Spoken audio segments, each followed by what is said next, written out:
कहो संदेश ना जाऊं मैं बुझगी ना जाऊं मात पिता खुदा इसके लिए मोरे अपनों मेरे धन जी जैसे हो मिला मेरे वाला जी जैसे हो मिला बोले श्री प्राणनाथ से प्यारे की सतगुरु महाराज की जय।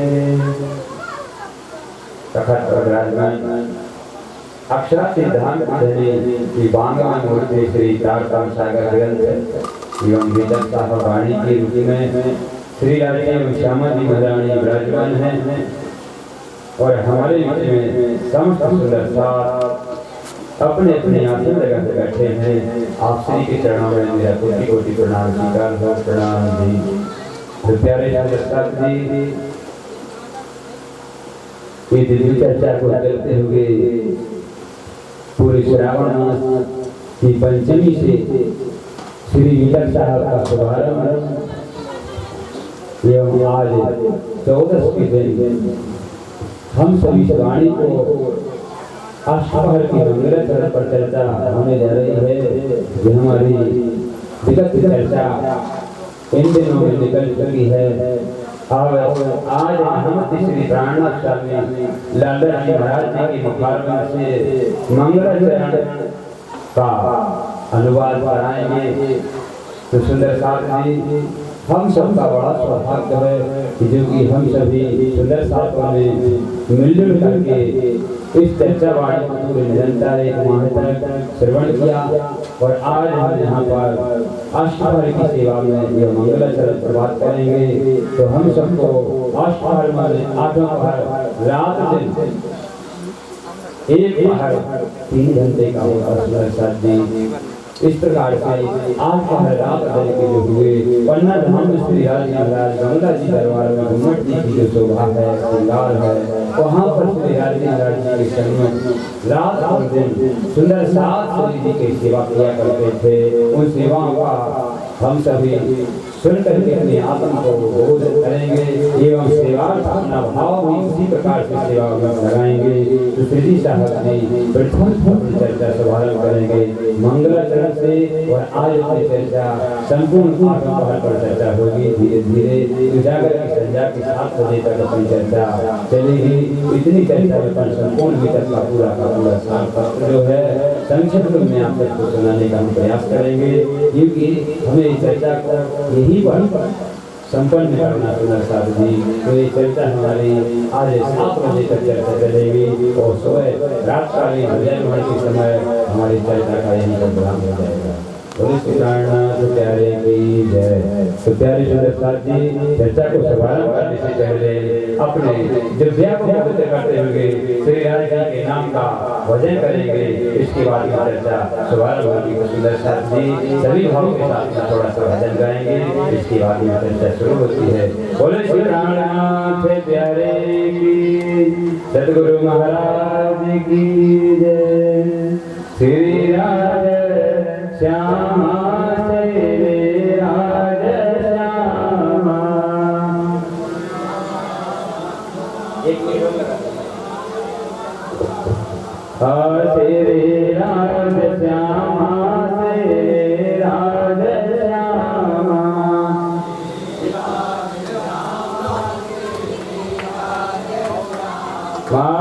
श्री राज श्यामा श्री राज श्यामा।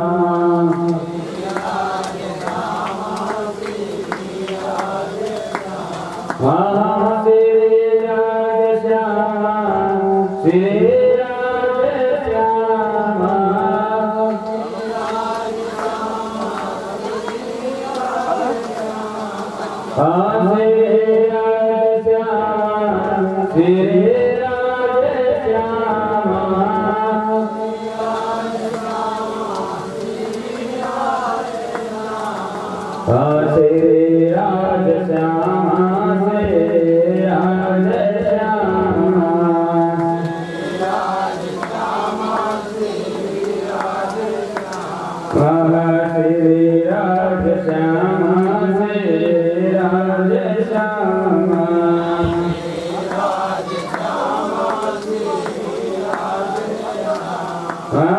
श्री राधे श्यामा श्री राधे श्यामा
ये विचार साहब चर्चा श्री प्राणनाथ स्वामी जी के आने एवं पर्याप्त जीवन में जो चरितार्थ की है, इस दुनिया में आकर के जो लीलाएं की हैं, सुंदरता को जगाया है, ये सारी जानकारी को श्री रामदास महाराज जी ने लिखित किया है। उस ग्रंथ का नाम है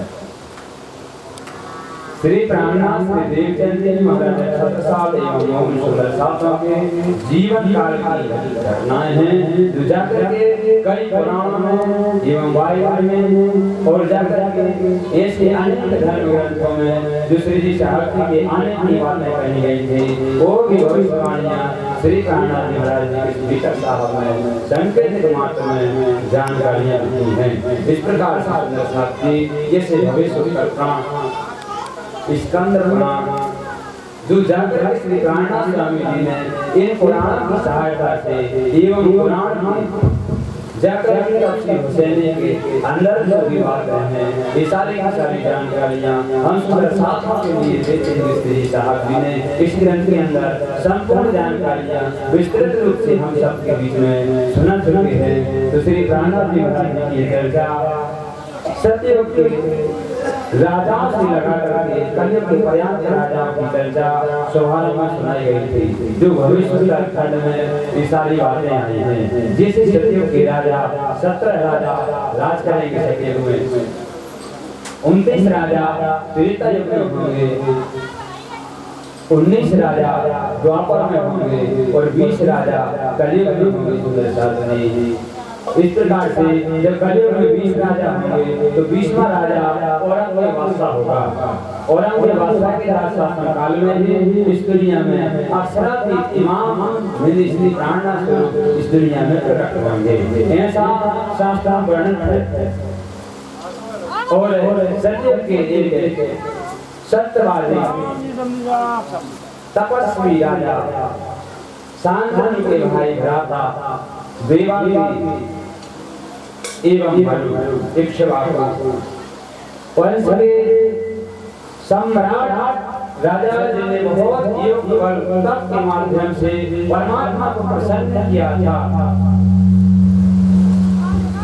सत्युग में देवादेवी एवं मनु में जो शांतनु के भैया हैं सत्युग के सम्राट राजा जिन्हें जाकर के बहुत बड़ा तप किया, तप करने के बाद भगवान जी इनके दर्शन करने के लिए जब आए तो इन्हें वरदान मांगा था कि हे प्रभु आप इस भक्ति के बदले में यदि आप कुछ देना चाहते हो तो मुझे बस यही वरदान चाहिए कि हे मेरे कलयुग में जो परमात्मा बुद्ध है स्कलन को अवतार होना है, जब बुद्ध परमात्मा आएंगे तो मेरे इस जीव के ऊपर आए, मुझे कलयुग में मनुष्य बनाया जाए तो मनुष्य न बनूंगा तो मेरे हृदय में परमात्मा आए और वो तो जागृत है, वो जागृत कराया मुझसे कराया जाए। तो देवादेवी सत्य के सम्राट एवं तपस्वी बहुत बड़े राजा जिनने शरीर में बहुत तप किया वो कलयुग में आकर के जिनका अवतार होता है तो देवादेवी देव चंद्रवंत रहते हैं, मरु निराचार। इन दोनों ने बहुत बड़ा तप किया था, तप का परिणाम क्या मिला कि कलयुग में देवादेवी का अवतार जब हुआ तो देव से बन के आए और देव से महाराज के अंदर परम धाम सुंदरा नाम की सखी आकर के रहती है। सुंदरा नाम की सखी उनके हृदय में आकर तो आकर के भवन रूप है अर्थात भक्ति व संकटों का संसार है। वे संसार में आने तो श्री राजा ने पहले ही परम धाम में अव्वल भक्त के दिल में खेल दिखाऊंगा जब पहले ही परमात्मा ने दिल में ले लिया था कि अपनी रूहों के लिए मैं विचित्र सा एक संसार दिखाऊं, उस संसार में मेरी समाधि बढ़ाने की जाएगी जो संसार की अच्छा होगी, सहाय भार करके उनके लिए मार्गदर्शक होगी। जागृत बुद्धि के स्वामी अक्षरा श्री प्राणनाथ स्वामी जी कहते हैं कि हे सुंदर साथी जब दुनिया नहीं थी जब परम धाम था,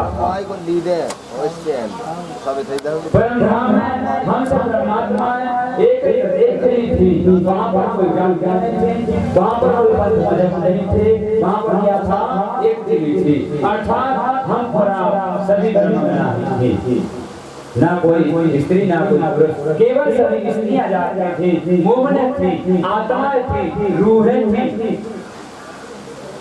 तब जाकर के वहाँ पर एक जाति थी, वो क्या थी? रूह की जाति, आत्म जाति थी, परमात्मा की जाति थे। एक पुरुष परमात्मा बाकी सब रूहें ही आत्मा ही आत्मा थी, स्त्रियां थी, महिलाएं थी। इसलिए परम धाम की भाषा में हम सब संसार में भले स्त्री पुरुष में आए हों लेकिन हम परम धाम के आपस में बंधने करते हैं। इस प्रकार से सुंदर साथ जी हम सब ने महाराज से संसार देखने की प्रेक्षा प्रकट की जो धाम की धनी ने हमें दिल में उपजाई थी। ये उपजाई हमारे धनी सो तो बातें हैं अति घनी। ये सुंदर साथ जी ये धाम बात है हम पा रहे हैं, ये संसार देखने का हमारा मन नहीं था। वाणी क्या कहती है? ये उपजाई हमारे भाई संसार देखने की इच्छा प्रकट करने वाले हैं जो धाम के धनी हैं। सो तो बातें हैं अति घनी। घनी का होता है बहुत बारीक कुछ है, इनको समझने में थोड़ा हमें विचार चाहिए, बुद्धि चाहिए।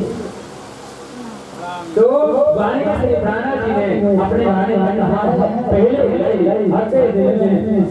पहले से परमात्मा ने भगवान परमात्मा दिल में लिया तब पीछे आई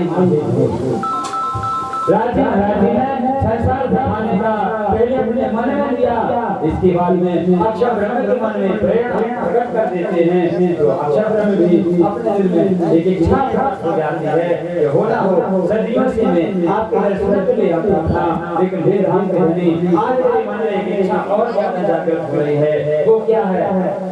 या मुझे रंगमहल के अंदर ब्रह्मात्मा के साथ में आप जो दिलदुला निधिया करते हैं, मुझे दिलदुला के दर्शन कराएं।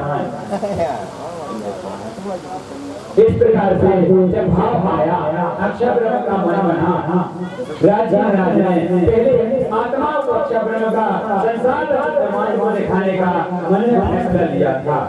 इसके बाद में अक्षर ब्रह्म के दिल में एक इच्छा प्राप्त हो गई, ये होना हो मेरे हाथ में, मुझे भी आपकी जिंदगी दिखनी है। तापीछे आई माहे तापीछे आदि में ये सब साथी जब अक्षर ब्रह्म के दिल में एक इच्छा प्रकट हो जाती है, तो अनुभव के दिल में भी एक इच्छा प्रकट हो गई। वो क्या थी कि मुझे अक्षर ब्रह्म का संसार मिटने और बनने वाला संसार मुझे दिखाइए। ऐसी इच्छा रूहों के दिल में उत्पन्न हो जाती है, जिस कारण से एवं फैसला हो जाता है। इस फैसला का वार करने पर श्री राजी महाराज ने सोचा होना हो असखियों को खेल दिखाना ही पड़ेगा। तो श्री राजी महाराज ने पहले अपने दिल की बात अक्षर ब्रह्म के दिल में भी प्रकट कराई। अक्षर ब्रह्म की मन की बात है, आकर के अक्षर ब्रह्म आज आता है रंगमहल में, श्री राजी महाराज जी से एक इच्छा लिए बैठे पड़े रहता है, नित्य दर्शन को आता है। लेकिन आज अक्षर ब्रह्म जाकर के श्री राजी महाराज जी के दिव्य दर्शन करते हुए एक मान करता है, हे मेरे मान के धनी, मुझे आपकी जिंदगी का देखनी है। ऐसा मन में तीनों लोगों के मन में आ गया। इस प्रकार से सुंदर साथी अपन मंगलाचरण में प्रथम चर्चा चौपाई में श्री राजी महाराज कहते हैं, अव्वल हक के दिल में, अव्वल माने सर्वप्रथम, जब सृष्टि नहीं थी, जब कुछ भी नहीं था, केवल परम धाम है, ब्रह्मात्मा है, आनंद स्वरूप की लीला बैठी थी, उस समय श्री राजी महाराज जी ने अपने मन में, अपने दिल में अव्वल सर्वप्रथम समय शुरुआत होती है संसार बनने, ये सोचने की तो पहले राजी महाराज ने अव्वल हक के दिल में, पहले श्री राजी महाराज ने अपने दिल में क्या विचार किया? खेल दिखाऊं रूहों आत्मा के में नश्वर संसार दिखाऊं, ऐसा भाव श्री राजी महाराज ने अपने दिल में पहले प्रकट किया है। ऐसा करावा दे खिलवाड़ की बात करें संयम इस शास्त्री तो श्री राजी महाराज ने एक खेल दिखाने की मन में इच्छा प्रकट कर ली। तो श्री राजी ने कहा यदि मैं कहूँगा ना से तो इसका जो गुनाह लगेगा वो मुझे ही मिल जाएगा, सारे लोग मुझे ही दोष देंगे। इस प्रकार से ये मुझे दोष भी ना लगे और मैं खेल दिखा मेरे मन का भी हो जाए। इस प्रकार से राजी महाराज ने सखियों को आज कहा ये सही, जब हम जमुना क्रिया करने जाएंगे तो उस समय अपन कुंजवत की रेती में आंख मिचोली का खेल खेलेंगे। क्या खेलेंगे? आंख मिचोली का खेल। आंख मिचोली का खेल क्या है? आंख बांध करके एक दूसरे को दाम के अर्थात उसे पकड़ेंगे और जो प्रथम जिसको पकड़ने आएगा सारे लोगों को जो नाम बताएगा आंख बांध करके तो प्रथम से पकड़ा जाएगा, अगली बार उसकी आंख पकड़ बांधी जाएगी। इस प्रकार से सारी आत्माओं ने तो स्वीकार किया क्यों? परम धाम में हमने कहा पहले एक ही दिल है, चाहे राज्य का हो चाहे सखियों का हो। एक दिल का मतलब क्या है कि जो राज्य के दिल में प्रकट होगा कोई के दिल में प्रकट होगा, वो जो रूहों के दिल में इच्छा प्रकट होती है वो राज्य की इच्छा समझो। इस प्रकार से सुंदर साधने राजी महाराज ने अपने दिल में कुंजवन की रेती में आंख मिचोली का खेल देख देख इच्छा प्राप्त की, तो सारी आत्माओं के दिल में प्रकट हो गई। उन्होंने कहा सभी तैयार चलो जमुना जी स्नान के लिए जब जाने लगे उन्होंने कहा आज स्नान बाद में होगा, पहले अपने खेल को खेलते हुए जमुना जी तक जाएंगे। जाने लगे, जाते जाते श्री राजी महाराज जी जैसे ही कुंजवन में पहुंचते हैं तो वहां जाकर के आंखों पट्टे बांधे जाते हैं। आंख चली गजब खेल होने लगा। सखियां बार-बार शिवराज महाराज को आवाज देती हैं। जिस व्यक्ति को आंख पर पट्टी बांधी जाती है ना, आप और हमने किसी ने कोई गरबा होता उसने ना खेला हो, सब लोगों ने खेला है। सब लोगों की आंखों पर पट्टी बांध देते बच्चों में और उसकी आवाज देते थे, कपड़ों में यहाँ हूँ, कपड़ों में यहाँ हूँ। इस प्रकार से धाम-धाम श्रीराज महाराज जी के हाथ से लोट करने के लिए, आनंद किया करने के लिए आंख के ऊपर पट्टी बांधी गई और कहा कि धाम के पहले हम यहाँ हैं। इस प्रकार से सारे लोग आपस में आवाज लगाते हैं, तो कभी श्यामा जी की तरफ दौड़ने लग जाते हैं, तो कभी जाके की तरफ दौड़ते हैं। ऐसे भाग करके श्रीराज महाराज लीला कर रहे हैं। वो करते श्रीराज महाराज जी की जो रूहें थी एक साथ उन्होंने आवाज को लगाते हुए जब दूर से उन्हें सुना तो महाराज ने दौड़ को पकड़ने के लिए दौड़ पड़े और जब दौड़े तो श्रीराज महाराज जी श्यामा की तरफ जा रहे थे। कभी श्यामा जी विलक करके एक दूसरी सती के पीछे हो जाते हैं। क्यों करते ही करते जाकर श्रीराज महाराज जी को एक लीला का कारण बनाना था। वो तो खेल जो हो रहा था, खेल हो रहा था, वो खेल नहीं दुनिया का खेल दिखाने का कारण बना रहा था। क्योंकि श्रीराज महाराज जी ने वाणी कहा बिना कारण हुई यहाँ के कारण कहूँ मैं दो इस दुनिया बनाने के दो कारण हैं। एक कारण है कुंजवन की रीति में श्रीराज महाराज जी सखियों को पकड़ने के लिए जब दौड़ लगाते हैं उस समय लीला कर देते हैं। वो लीला क्या करते हैं? कुंजवन की रीति में अपने पांव को फंसा देते हैं। रेती में इनका पांव फंस जाता है, श्रीराज महाराज नीचे गिर जाते हैं। सखियां तो इसी होड़ में थी। जब होड़ में होने के कारण से सखियां दौड़ कर आने लगी। धाम-धाम यहाँ लेकिन खेल की मस्ती में इतनी मस्ती हुई थी कि धाम-धाम नीचे जमीन पर धस-धसा उनका पैर गिर गए थे। सारी सखियां खेल में इतनी मस्त हो गई ऊपर सारी सखियां कमर में दौड़ गई। जब एक साथ सारी सखियां उनके ऊपर घेर करके जब घेर हो जाती हैं तो श्रीराज महाराज जी के मुख से निकल गया कि सभी को आप अपने परमात्मा के ऊपर 12,000 साल घेर हो गई हो, दर्द नहीं हुआ, दुख नहीं हुआ। तो परम धाम को दुख होता ही नहीं। परम धाम है क्या चीज नहीं है? दुख नहीं है। परम धाम है काल नहीं है। परम धाम में मोह नहीं है। परम धाम में निद्रा नहीं है। परम धाम में चांद और सूरज नहीं दुनिया वाले। नाम बोला गया कि सभी योगियों में दुख नहीं हुआ। अरे एक परमात्मा नीचे तुम्हारे लग चुके हैं, उनके ऊपर सारी बात हजार साल ढेर हो गई हो। तब सखियों ने कहा राम को धनी धीरे तो कैसा सुख है तो सुखदाया पर स्वाद न आवे ऊपर दुख आए सुख आवत को घर हुआ नजर। श्री राम जी ने सोचा कि ना इन्हें दुखों का एहसास है और ना ही इन्हें सुखों का एहसास है। सुख का मालूम पड़ता है कि हमारे जीवन में कोई संकट ना आए, वो संकट टलने की वजह से आते हैं। दुखों से छुटकारा मिल गया, सुख मिल गया। और हम जिस दिन सुखी सुख का जीवन भोगने वाले दुख कभी आए नहीं थे। इस प्रकार से दुखों का तो लगे मात्र सत्य को अंदाजा नहीं था। इस प्रकार से जाकर हमें सखियों से बैठा सब यही लिया कि ये सखी नहीं हुआ। तब जाकर के परम धाम तो सखियों ने कह दिया ये रानी धनी ये जो कैसा होता है क्या है धाम धनी में से कागज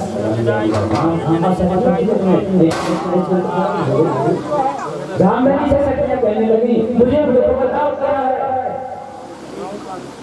अब जो चीज यहाँ पर है नहीं वहाँ दिखाई तो जा नहीं सकते।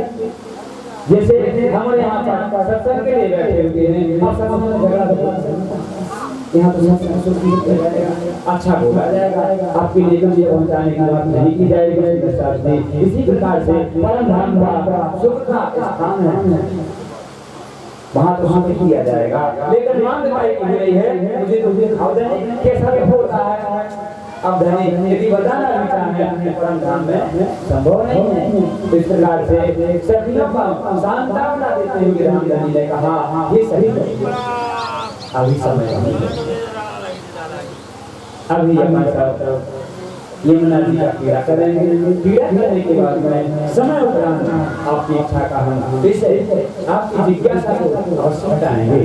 लेकिन अभी हमने एक खेल खेल लिया है, चलो ब्राह्मण तक का हमें स्नान भी करना है तो खत्म ऐसा क्या होता है उस समय तो विवाद नहीं किया तब जाकर के स्नान हम आ गए। श्री राधे महाराज जी के दर्शनों के प्रातः काल के समय में अक्षर अपने अक्षरधाम से आकर के श्री राधे महाराज जी के दिव्य दर्शन का आनंद लेता था। उसी समय अक्षर आज तो मन में यही इच्छा करके आ गया यहाँ ये उपजाई हमारे घर में ये बात धारण की है तो किसी इसमें हाथ है श्री राधे जी का हाथ है। और उधर अक्षरधाम सदियों से राजी के दर्शन करने आता था, लेकिन अक्षरधाम ने कभी निज पिता की मांग नहीं की थी। आज अक्षरधाम माता दर्शन के लिए दर्शन करता है, मन में इच्छा उत्पन्न हो जाती है। नहीं आज हम अपने घर में जाएंगे कब जाएंगे जब आप हमें एक वरदान देंगे। वो वरदान क्या है? सदियों से हम आपको भजन दर्शन करते हैं और उनकी दर्शन करने आते हैं। ना ना कहाँ ले जाओ नहीं धर दो उठा दे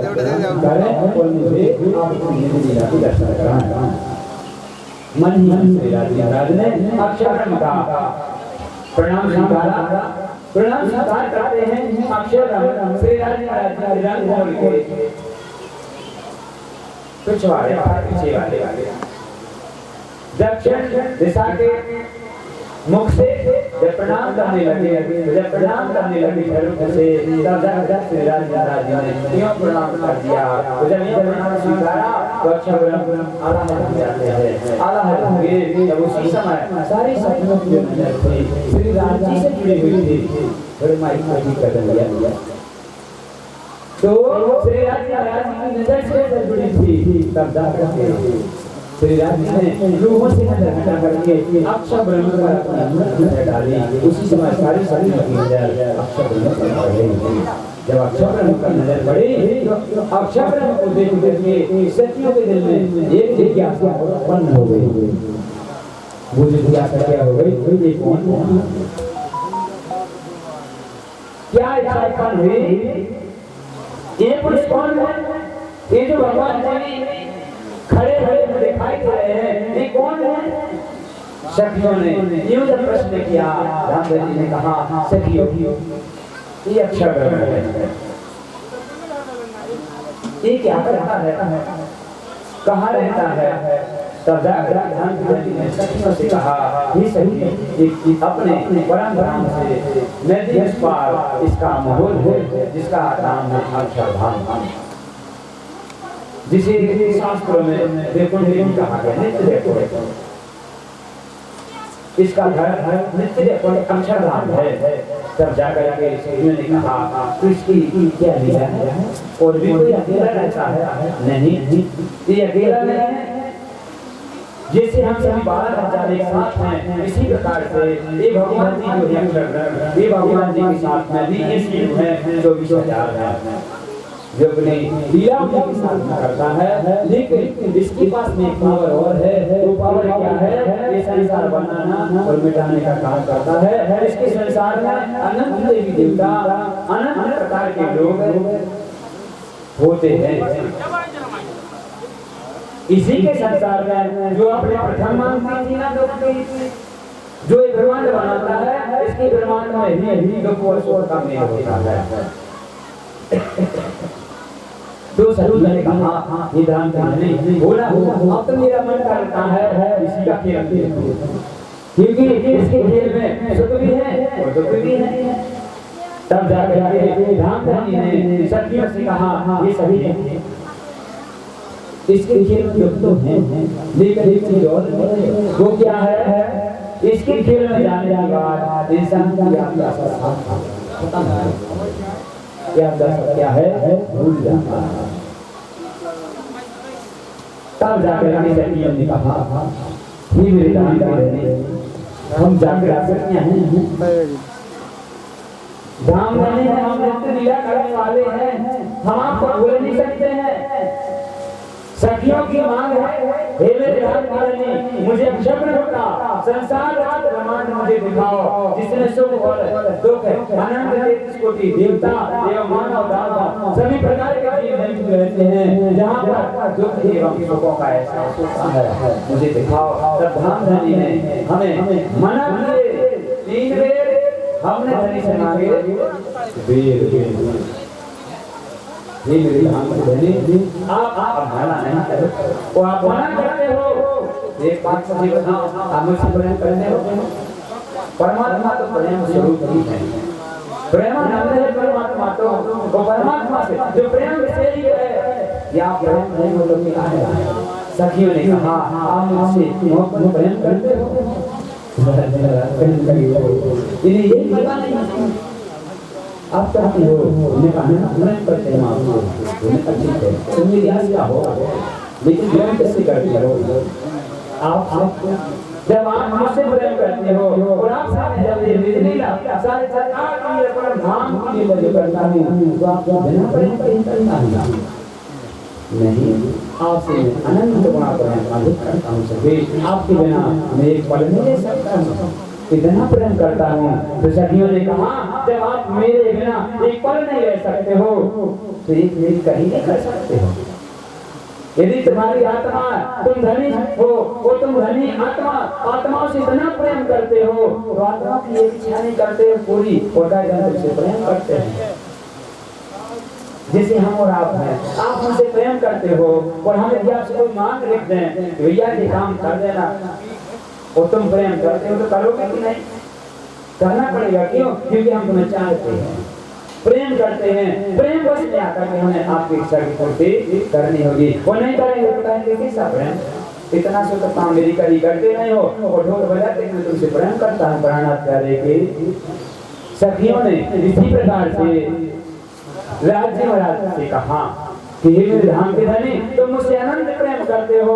तो मेरी एक इच्छा की पूर्ति कर मेरी एक ही मांग है और ये नहीं करते इसका मतलब तुम मुझसे प्रेम नहीं मैं ही तुमसे प्रेम करती बिना काम के तुमसे लिपटी रहती इससे वाला तो अक्षर में मैं खुद चली जाऊंगी प्राणनाथ प्यारे की जो गाना बना मैं माई के चली जाऊंगी तुम देखते रहियो मैं माई के चली जाऊंगी मेरा हाथ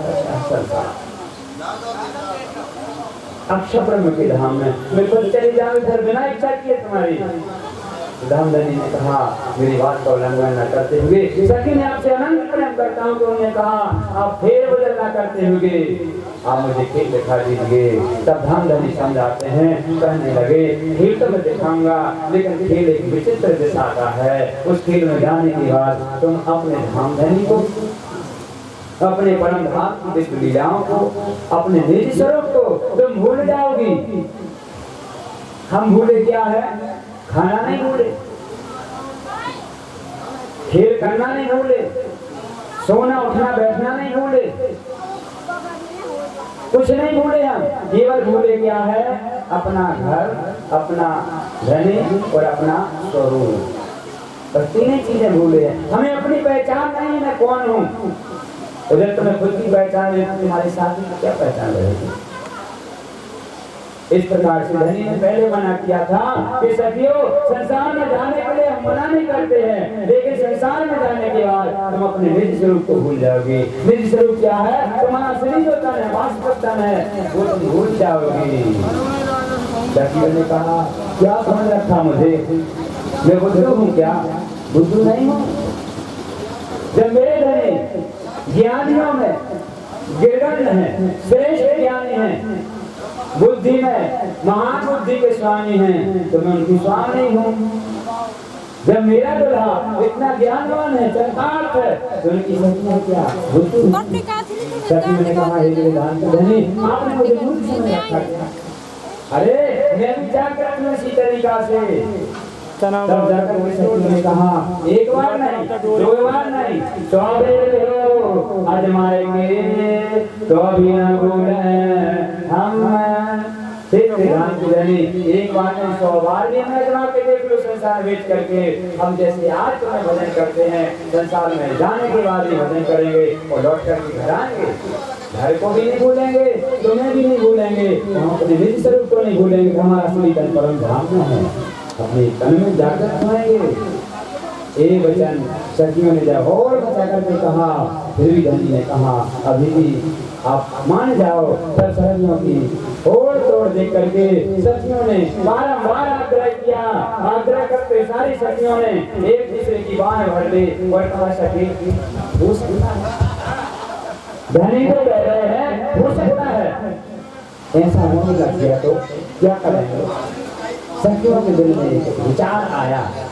क्या विचार आया कि ये भी आप मुझसे होते हैं, मुझसे मुलाकात तो क्या है, आप के ऊपर यदि अज्ञानता छा जाए, आप अपने परम धाम को भूलने लग जाओगे, आप अपने धनी को भूलने लग जाओगे।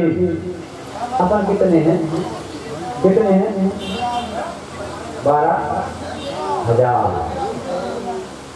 इतने सारे हैं, जैसे हम कहूँ चूक दें इतने सारे हैं, आप ध्यान रखो। वो आप कहीं चुप रहे हो तो जो हमें ध्यान रखने के लिए बैठा लो। तो धाम धनी क्या है, जागृत है। वाणी क्या है, जागृत है। हम और आप थक सकते हैं लेकिन वाणी नहीं थक सकती। वाणी तो धाम धनी स्वयं है। इस प्रकार से राजी महाराज जी चूक नहीं सकते। राजी महाराज ने कहा तुम भूल जाओगी, लेकिन हम सभी ने ना माना। ना मानने के कारण क्या हुआ, सखियों की इच्छा पूर्ति के लिए धाम धनी ने कह दिया था। सखियों ने होड़ बजा करके सारे लोगों ने बाहें भर ली, वो शर्त रख ली कि सखी यदि मैं भूलूंगी तो तुम यदि थोड़ी बहुत जागृत रहे तो तुम मुझे देना बताए, और तुम सोएगी तो मैं दूंगी तुझे तुरंत बताए। इस प्रकार से हमारा वहाँ का क्या है, कौल। कौल का मतलब क्या होता है, जो मन भजन में लगता है कौल करार करे करता से, अर्थात कौल का मतलब होता है करार। करार का मतलब क्या होता है, कसम खाना चाहिए। हमने कसम खाई है परम धाम में कि मेरे धाम के धनी यदि मैं भूलूंगी तो हम 12,000 हैं। श्यामा जी भूलेंगी तो इंद्रावती जगाएगी, इंद्रावती भूलेगी तो शाकुंतल जगाएगी, शाकुंतल भूलेगी तो आपको जगाना पड़ेगा। हम सब 12,000 एक साथ इसलिए बेकार कर रहे हैं। इसमें किसी का विशेष तौर पर कोई और केवल हमारा कॉल हमने कसम खाई परम धाम में भैया आप भूलोगे तो मैं तुम्हें दूंगा जगह, और मैं कहीं पर समझ में मुझे कहीं समझ में ना आए आप मुझे सारा कर सकते हैं। इसे कहते हैं जागनी प्राणाचार्य। इसमें मतलब नहीं क्योंकि क्या हमें ही लिए ठेका दिया गया है, नहीं। जहाँ हम चूकते हों आप मुझे समझाने का प्रयास करें, माने भी अपनी बात को, ये ना माने कभी भी मन में संकोच ना लाए, हो जाती है क्योंकि अपन कहाँ है, चूक की संसार में। इस प्रकार से इंद्रावती ने भी कहा, सुंदरावती ने भी कहा मैं सोऊंगी तो तुम मुझे देना जगह, और तुम सोगी तो मैं दूंगी तुझे तुरंत उठा। इस सुंदर साथी हम सभी आत्माओं ने इस प्रकार से वचनबद्ध हो गए थे, और संसार में जब आने लगे दूसरी रात्रि महाराज जी ने कहा अरे कहाँ चली, तेरे बिना एक पल में मैं रह सकता हूँ। उन्हें कहा तो श्यामा जी को समझाया, मेरी सखियां मुझे छोड़ करके जाएंगी तो मैं तो प्राणहीन हो जाऊंगा, मेरे प्राण जा रहे हैं। इस प्रकार से वो ना हो, मेरे प्राण को जो दुख संकट होंगे वो मुझे कष्ट होगा। कष्ट 3 प्रकार के होते हैं, देह, भौतिक, दैविक। देह, भौतिक, तापा। सुंदर साथी ताप का मतलब होता है कष्ट, दुख। देह के हमें कष्ट आते हैं तो भी हमें ताड़ना होती है। देह आते हृदय में भी लग जाए कभी कभी बात में क्या करें तो भी कष्ट होता है। देह तन में कोई सुई लग जाए, कांटा लग जाए तो भी कष्ट होता है। भौतिक जब हृदय से परमात्मा के जब वचन बोले जाते हैं वो वचन हम ना मान करके जब हमारी जब खबर में आएंगे तभी कष्ट होता है। इंसान इतना बड़ा हमसे गुनाह हो गया है, दर्द तो तीनों में है। तन का वचन का हृदय में जो चोट लगती है, बहुत